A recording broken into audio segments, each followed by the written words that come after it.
Welcome friends, हमारे इस YouTube channel target board jack में आपका स्वागत है। बच्चों, आज हम लोग क्लास 8 का 50 वीवीआई क्वेश्चन देखने वाले हैं, जो आपके बोर्ड एग्ज़ाम के लिए वेरी इंपॉर्टेंट है। बच्चों, आपके एग्ज़ाम में यहाँ से कम 20 क्वेश्चन ज़रूर पूछे जाते हैं, यानी 50 में 20 क्वेश्चन ज़रूर मैच करेंगे। बच्चों, तो आप लोग हमारे इस चैनल पर अगर नए होंगे तो ज़रूर से ज़रूर सब्सक्राइब कर लीजिए और अपने दोस्तों के पास भी शेयर कीजिए। बच्चों, हमारे इस यूट्यूब चैनल पर क्लास 8, 9 और 10 की तैयारी करवाई जाती है। तो ठीक है बच्चों, अब हम लोग बिना लेट किए हुए आगे चलते हैं। अगला प्रश्न है बच्चों, पहला प्रश्न है, कोशिकाओं की वह समूह जिसकी रचना उद्गम तथा कार्य समान हो उसे क्या कहते हैं? तो बच्चों, उसे उत्तक कहते हैं, यानी ऑप्शन सी इसका सही उत्तर हो जाएगा। आपने पढ़ा होगा बच्चों, उसे उत्तक कहते हैं। अगला प्रश्न देख लेते हैं बच्चों, एक कोशिकीय जीव कौन सा है? तो एक कोशिकीय जीव बच्चों अमीबा है। अमीबा एक कोशिकीय जीव है। अगला प्रश्न देख लेते हैं बच्चों, सजीवों के शरीर की संरचनात्मक एवं क्रियात्मक इकाई क्या है? तो बच्चों, सजीवों के शरीर में रचनात्मक एवं क्रियात्मक इकाई को कोशिका कहते हैं, यानी ऑप्शन ये इसका सही उत्तर हो जाएगा। बच्चों, नेक्स्ट प्रश्न हम देख लेते हैं बच्चों। अगला प्रश्न है, निम्न में से कौन सी अधातु है? तो इसमें कौन अधातु है बच्चों? सल्फर भी अधातु है, कार्बन भी अधातु है, ऑक्सीजन भी अधातु है, यानी इनमें से सभी इसका सही उत्तर हो जाएगा बच्चों, यानी ऑप्शन डी हो जाएगा इसका सही उत्तर। अगला प्रश्न देख लेते हैं बच्चों, निम्न में से धातुओं का उपयोग कहाँ किया जाता है? तो धातुओं का उपयोग कहाँ किया जाता है बच्चों? पटाखों में भी किया जाता है, उर्वरक में भी किया जाता है, खाना बनाने के बर्तन में भी किया जाता है, यानी इनमें से सभी भी इसका सही उत्तर हो जाएगा बच्चों, ऑप्शन डी। अगला प्रश्न हम देख लेते हैं बच्चों, कौन सी एकमात्र अधातु है जो विद्युत का सुचालक है? तो कार्बन तो विद्युत का कुचालक है, ये तो होगा नहीं। फास्फोरस भी नहीं होगा बच्चों। ग्रेफाइट, हाँ, ग्रेफाइट जो है सो एक अधातु है, लेकिन वो विद्युत का सुचालक है, ऑप्शन सी हो जाएगा सही उत्तर। अगला प्रश्न देख लेते हैं बच्चों, सूक्ष्म जीव की वृद्धि को रोकने के लिए किसका उपयोग किया जाता है? तो सूक्ष्म जीव की वृद्धि के लिए नमक का भी उपयोग किया जाता है, खाद्य तेल का भी उपयोग किया जाता है, चीनी का भी उपयोग किया जाता है, यानी इनमें से सभी इसका सही उत्तर हो जाएगा बच्चों, ऑप्शन डी। अगला प्रश्न है बच्चों, लेग्यूम पौधों की जड़ों में कौन सी जीवाणु होती है? तो आप लोग याद रखिएगा बच्चों, लेग्यूम पौधे के जड़ों में राइजोबियम जीवाणु होता है, राइजोबियम, जो कि नाइट्रोजन स्थिरीकरण करता है। अगला प्रश्न देख लेते हैं बच्चों, भिंडी की पीत किस सूक्ष्म जीव से होता है? तो आप लोग याद रखिएगा बच्चों, भिंडी की पीत जो है सो विषाणु के कारण होता है, ऑप्शन डी इसका सही उत्तर हो जाएगा। अगला प्रश्न देख लेते हैं बच्चों। अगला प्रश्न है, विद्युत द्वारा किसी पदार्थ पर वांछित धातु को निक्षेपित करने की प्रक्रिया कहलाती है? तो उसे क्या कहते हैं बच्चों? उसे कहते हैं विद्युत लेपन, यानी ऑप्शन सी इसका सही उत्तर हो जाएगा बच्चों, ऑप्शन सी। अगला प्रश्न देख लेते हैं बच्चों। अगला प्रश्न है, कौन सा घोल विद्युत का कुचालक होता है? विद्युत का कुचालक होता है, यानी नींबू का रस नहीं, ये तो विद्युत का चालक करता है। नल का पानी, ये भी नहीं होगा, सिरका भी नहीं होगा, ऑप्शन डी होगा बच्चों, आसुत जल, जो विद्युत का कुचालक होता है।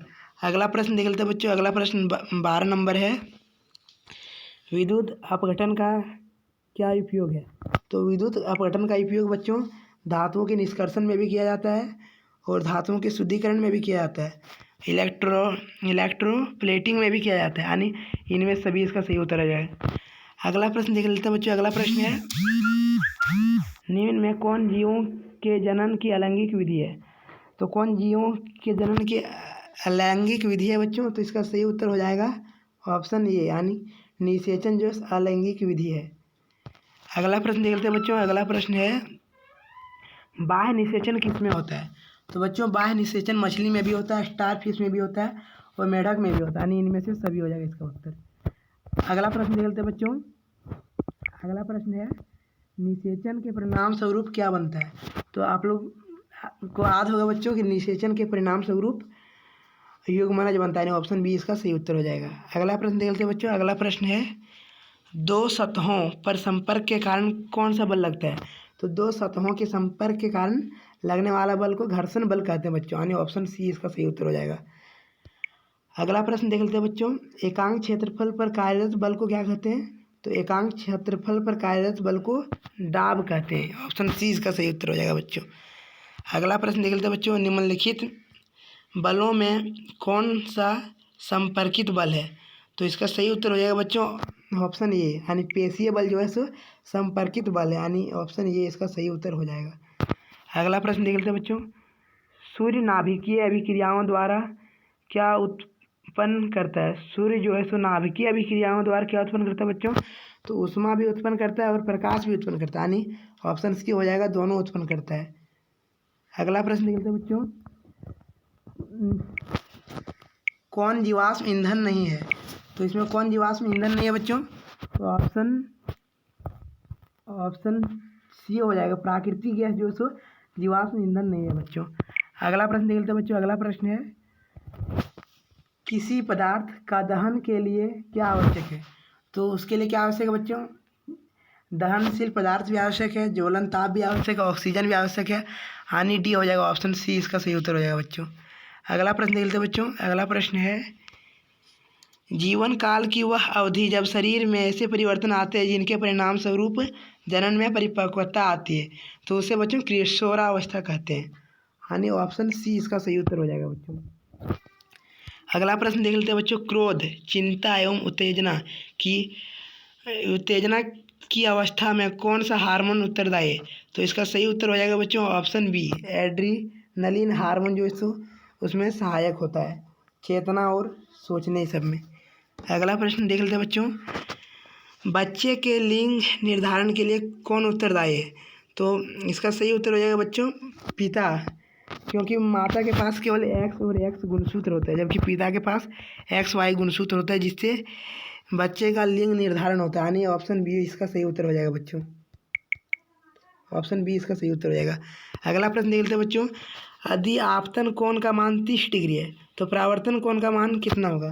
तो आप लोगों को पता होना चाहिए बच्चों, अगर जब कोई चमकदार सतह पर कोई किरण आपतित होता है तो फिर वह उसी माध्यम में उसी एंगल में परावर्तित हो जाती है, यानी कि अभिलंब के साथ में जितना आपतन कोण होगा उतना ही परावर्तन कोण होगा। तो इसका सही उत्तर हो जाएगा बच्चों ऑप्शन सी, यानी कि 30 डिग्री, ऑप्शन सी इसका सही उत्तर हो जाएगा 30 डिग्री। अगला प्रश्न देख लेते हैं बच्चों, समतल दर्पण से बना प्रतिबिंब होता है, तो समतल दर्पण से बना प्रतिबिंब हमेशा आभासी होता है बच्चों, याद रखिएगा। अगला प्रश्न देख लेते हैं बच्चों, वह यंत्र जो दृष्टि रेखा पर नहीं रहने वाले वस्तुओं को भी दिखा सकता है, उसे क्या कहते हैं बच्चों? तो उसे कहते हैं पेरिस्कोप, ऑप्शन ए इसका सही उत्तर हो जाएगा बच्चों। अगला प्रश्न देख लेते हैं बच्चों, काटी गई फसल से बीज या दानों को अलग करना क्या कहलाता है? तो उसे क्या कहते हैं बच्चों? थ्रेसिंग कहते हैं, यानी उससे डंठल जो रहता है उससे उसके दानों को अलग करना थ्रेसिंग कहलाता है, ऑप्शन सी हो जाएगा, ऑप्शन डी इसका सही उत्तर हो जाएगा बच्चों। अगला प्रश्न देख रहे हैं, अनाज के भंडारण के लिए अनाज में नमी की मात्रा क्या होनी चाहिए? तो अनाज को जब भंडारण करते हैं तो उसमें नमी की मात्रा जो है 14% से कम होनी चाहिए बच्चों, यानी ऑप्शन सी इसका सही उत्तर हो जाएगा। अगला प्रश्न देख लेते हैं बच्चों। अगला प्रश्न है, किस जीव को किसानों का मित्र कहा जाता है? तो किस जीव को कहा जाता है बच्चों? केंचुआ को कहा जाता है किसानों का मित्र, ऑप्शन डी इसका सही उत्तर हो जाएगा। अगला प्रश्न देख लेते हैं बच्चों, सूर्य के सबसे ऊपरी सतह का तापमान कितना होता है? तो सूर्य के सबसे ऊपरी सतह का तापमान जो बच्चों 6000 डिग्री सेल्सियस होता है, ऑप्शन बी सही उत्तर हो जाएगा इसका। अगला प्रश्न देख लेते हैं बच्चों, निम्न में से कौन सा प्राकृतिक उपग्रह है? तो इसका सही उत्तर हो जाएगा बच्चों ऑप्शन डी हो जाएगा बच्चों, जो प्राकृतिक उपग्रह है आर्यभट्ट। अगला प्रश्न देख लेते हैं बच्चे। अगला प्रश्न है, किस ग्रह का द्रव्यमान सबसे अधिक है? तो इसका सही उत्तर हो जाएगा बच्चों ऑप्शन सी, बृहस्पति का जो द्रव्यमान सबसे अधिक है। अगला प्रश्न देख लेते हैं बच्चों। अगला प्रश्न सॉरी यहाँ 32 नंबर में हल्का कुछ गड़बड़ी है। 32 नंबर का ये आर्यभट्ट तो कृत्रिम उपग्रह है, इसका सही उत्तर हो जाएगा चंद्रमा बच्चों, चंद्रमा इसका सही उत्तर हो जाएगा। अगला प्रश्न देख लेते हैं बच्चों। अगला प्रश्न है, हाँ अब 34 नंबर देखते हैं। घर्षण हमेशा क्या होता है बच्चों? आरोपित बल के विरोधी होता है, यानी जितना बल उस पर लगाया जाता है उसका विरोध करता है, ऑप्शन डी इसका सही उत्तर हो जाएगा। अगला प्रश्न देख लेते हैं बच्चों। अगला प्रश्न जो है सो घर्षण निर्भर करता है, घर्षण किस पर निर्भर करता है बच्चों? यानी कि घर्षण जो है सो पृष्ठ की प्रकृति पर भी निर्भर करता है और वस्तु के भार पर भी निर्भर करता है, ऑप्शन डी इसका सही उत्तर हो जाएगा बच्चों, ऑप्शन सी। अगला प्रश्न देख लेते हैं बच्चों, घर्षण बढ़ाने का तरीका निम्न में से कौन है? तो घर्षण बढ़ाने का तरीका जो है बच्चों, स्नेहक द्वारा, बॉल बेरिंग द्वारा, सतह रुखड़ा करके। तो इसमें बढ़ने का जो पूछा गया बच्चों, तो बढ़ने का हो जाएगा सतहों का रुखड़ा करके, यानी ऑप्शन सी इसका सही उत्तर हो जाएगा बच्चों। अगला प्रश्न देख लेते हैं बच्चों। अगला प्रश्न 37 नंबर, इनमें से कौन संश्लेषित रेशा है? तो इसका सही उत्तर होगा बच्चों ऑप्शन ए, नायलॉन जो है संश्लेषित रेशा है। इसके अगला प्रश्न देख लेते हैं बच्चों। अगला प्रश्न, निम्न में से कौन 4R में नहीं है, यानी 4R में नहीं है? तो इसका सही उत्तर हो जाएगा बच्चों ऑप्शन डी, रिमूव, जो 4R में नहीं है। यानी कि देखिए रेडियस में भी 4R है बच्चों, ये भी 4R में भी है, ये भी 4R में, यानी ऑप्शन डी इसका सही उत्तर हो जाएगा बच्चों। अगला प्रश्न देख लेते हैं बच्चों। अगला प्रश्न है, इनमें से कौन पिघल जाती है परंतु जलती नहीं है? तो इसका सही उत्तर हो जाएगा बच्चों नायलॉन। ये पिघल तो जाएगा लेकिन जलता नहीं है ससुरा। अगला प्रश्न देख लेते हैं बच्चों, आवृत्ति का SI मात्रक, आवृत्ति का मात्रक क्या है? तो आवृत्ति का मात्रक बच्चों होता है हर्ट्ज। आवृत्ति का SI मात्रक हर्ट्ज होता है। अगला प्रश्न देख लेते हैं बच्चों, एक कंपन में लगे समय को क्या कहते हैं? तो एक कंपन में लगे समय को बच्चों आवर्तकाल कहते हैं। अगला प्रश्न देख लेते हैं बच्चों, ध्वनि संचारित हो सकती है केवल ठोस में, केवल द्रव में, केवल वायु या गैसों में, ठोस, द्रव, गैस, यानी ऑप्शन डी इसका सही उत्तर हो जाएगा बच्चों। ध्वनि जो सभी में चल सकती है। अगला प्रश्न देख लेते हैं बच्चों, किसी आवेशित वस्तु से आवेश को पृथ्वी पर स्थानांतरित करने की प्रक्रिया को क्या कहते हैं? तो उस प्रक्रिया को कहते हैं बच्चों भूसमकरण, यानी ऑप्शन ए इसका सही उत्तर हो जाएगा बच्चों। अगला प्रश्न देख लेते हैं बच्चों,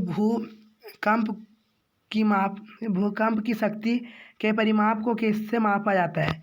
तो भूकंप की शक्ति को किससे मापा जाता है बच्चों? तो इसका सही उत्तर होगा सिस्मोग्राफ द्वारा, जिससे भूकंप को मापा जाता है।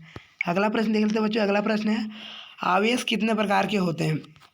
आवेश जो है बच्चों 2 प्रकार के होते हैं, एक धनावेश होता है और एक ऋणावेश, यानी कि ऑप्शन बी इसका सही उत्तर हो जाएगा बच्चों।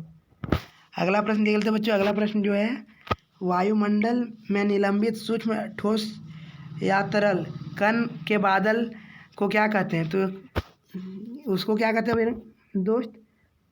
तो उसे कहते हैं बच्चों ऑप्शन बी, एरोसोल। सॉरी बच्चों, कुछ गलत बोला गया होगा।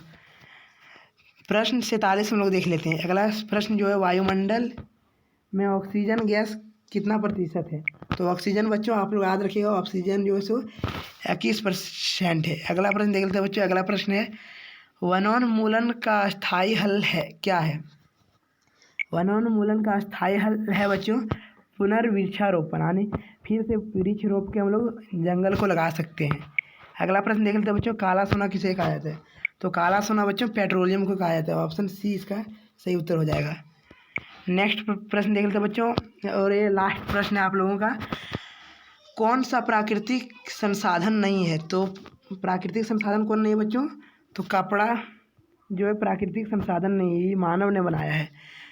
तो आई होप बच्चों आप लोगों को समझ में आया होगा बच्चों, और अगर आप हमारे चैनल पर न्यू हैं तो प्लीज़ ज़रूर से ज़रूर सब्सक्राइब कर लीजिएगा बच्चों, आपको इसी तरह की वीडियो मिलती रहेगी।